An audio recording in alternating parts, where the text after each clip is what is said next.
Hey friends, before we dive into this incredible story, do me a favor. If you're interested in the real, unvarnished history of the machines that changed the world, hit subscribe and the bell. Your comment under this video is the best reward for me because it's your opinions and discussions that create our unique community. Now get ready, we're heading back to the 60s, to an era when the world hung by a thread, and a tiny tank was meant to solve huge problems. Meet the main character of our story today, the British light tank, the FV101 Scorpion. Not a steel colossus, not a behemoth, but a fast, daring, and deadly scorpion. And its story isn't just about iron and guns. It's a story of an empire's decline, cold calculation, a technological race, and an astonishing revelation that came after a brutal defeat. Picture Britain in the 50s. World War II had thundered to an end, but the world hadn't become calmer. The Cold War had replaced the hot one. And here, in the clouds of steam and diesel fumes from Centurion tanks, British generals began to notice a troubling sign. Their army, the victor of the recent war, was bulky, heavy, and sluggish. It was built for large-scale battles in Europe, but the world demanded something else. Yet the realization didn't come from intelligence reports, but from the shores of a distant canal. 1965, the Suez Crisis. Brief but humiliating. Britain, together with France and Israel, tried to use force to retake control of the Suez Canal, which had been nationalized by Egypt. What happened? Political collapse. Military disgrace.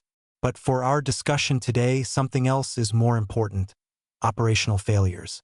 Heavy, slow tanks were bogged down in the sand, logistics were a nightmare, and the speed of troop deployment left much to be desired. The USSR and the USA showed their diplomatic might, and Britain showed its vulnerability. It was a moment of truth. The empire on which the sun never set received a painful slap in the face and realized its army was a dinosaur in a world that was starting to run on two legs. A revolution was needed. A new philosophy was needed. And it was born not in generals' offices, but in the minds of engineers at Alvis Ltd. And this is where the most interesting part begins. What was Alvis in those years? Not a giant conglomerate, but more like a workshop of geniuses. Imagine an atelier that sews not suits, but the future.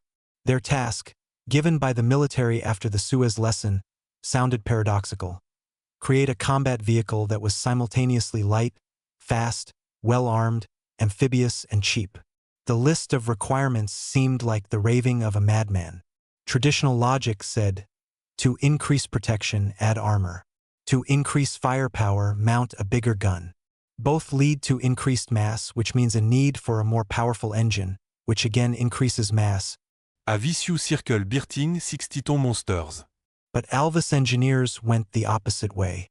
Their philosophy became the motto of the entire project. Speed and maneuverability are protection. Why take a hit on the armor if you can simply avoid it? Their tank had to be so fast and elusive that aiming at it would be extremely difficult. They based it not on a tank chassis, but on the chassis of a tracked armored personnel carrier. And the Scorpion was born. Let's look at it through the eyes of a tanker from the 70s. You climb inside. It's cramped, but in a characteristically British, functional way. Your main weapon isn't a 150mm monster, but an elegant yet formidable 76mm gun. It couldn't penetrate the frontal armor of a Soviet T-72, but it wasn't designed for that. Its job was flanking attacks, infantry support, destroying lightly armored targets and bunkers.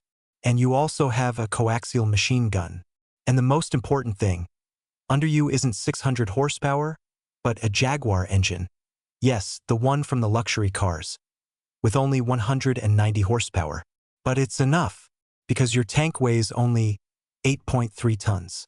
For comparison, an average family SUV today weighs about 2 tons. You're 4 times heavier, yet you're a tank, and this weight works wonders. Your top speed on the highway is 80 kilometers per hour. In those years, that was fantastically fast. You're a sprinter on tracks. You can quickly reach a threatened sector, strike, and disappear before the enemy's heavy tanks even finish traversing their turrets. Your tank swims, With a fitted flotation screen, it crosses water obstacles at a swimmer's pace. It can be airlifted by practically any military transport aircraft of the time. But, friends, there's no such thing as a perfect weapon. And here we come to the most dramatic part of the analysis. The Scorpion was perfect for a certain theater of war, for Western Europe with its developed road network, for quick counterattacks, for reconnaissance. But it had an Achilles heel: cross-country mobility over difficult terrain. Its narrow tracks created low ground pressure, that's true, but in deep mud or clinging sand, it would start to bog down. Its armor was symbolic. It protected against bullets and shrapnel, but nothing more. One accurate hit from a heavy machine gun or an RPG, and the Scorpion turned into a burning steel box. This was a tank for gamblers. Its crew bet on their skill, on the speed of the commanders' and drivers' reactions. It was a tank for the brave and the smart, not for those who relied on armor thickness. And so, the Scorpion entered service in 1973. What happened next? Next came triumph and oblivion. Its finest hour came during the Gulf War in 1991. Scorpions from the reconnaissance units of the British Army raced across the desert, outpacing the main forces, becoming the eyes and ears of the coalition. Their speed and maneuverability were more useful than ever. They conducted reconnaissance, directed airstrikes, and destroyed Iraqi patrols. This was the very niche it was created for. But the world was changing. High-precision anti-tank missiles appeared, which negated the advantage of speed. Combat increasingly shifted to cities, where survivability and protection against mines were more important than speed. The era of light reconnaissance tanks was coming to an end. Britain retired the Scorpions in 2004. It seemed like the end of the story.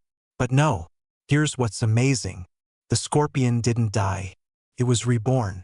It became a commercial and cultural phenomenon. It was sold all over the world, from Ireland to the Philippines, from Thailand to Venezuela. It became a symbol of rapid military power for many small nations. And in Britain and the USA, it became a cult object for civilian collectors. Yes, you heard that right.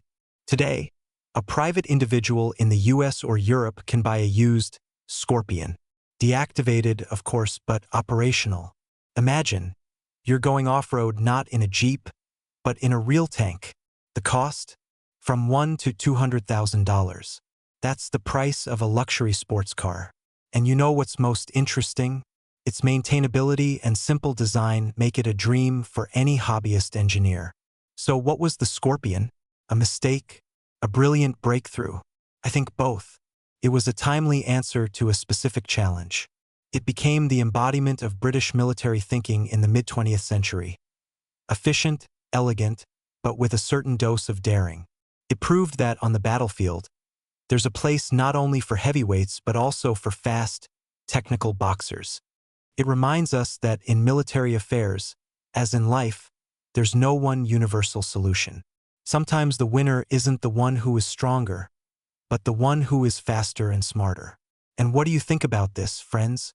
Do you think the concept of a light tank is still relevant in the era of drones and cyber warfare? Write in the comments. Maybe the future lies in swarms of light, unmanned Scorpions? Let's discuss. And if this deep dive hooked you, if you want to keep disassembling these fateful cogs of world history with me, support the channel with a like and a subscription. Your activity is a signal that such in-depth stories are needed. Thanks for staying with me until the end. See you in the next video, where we'll take apart another legend.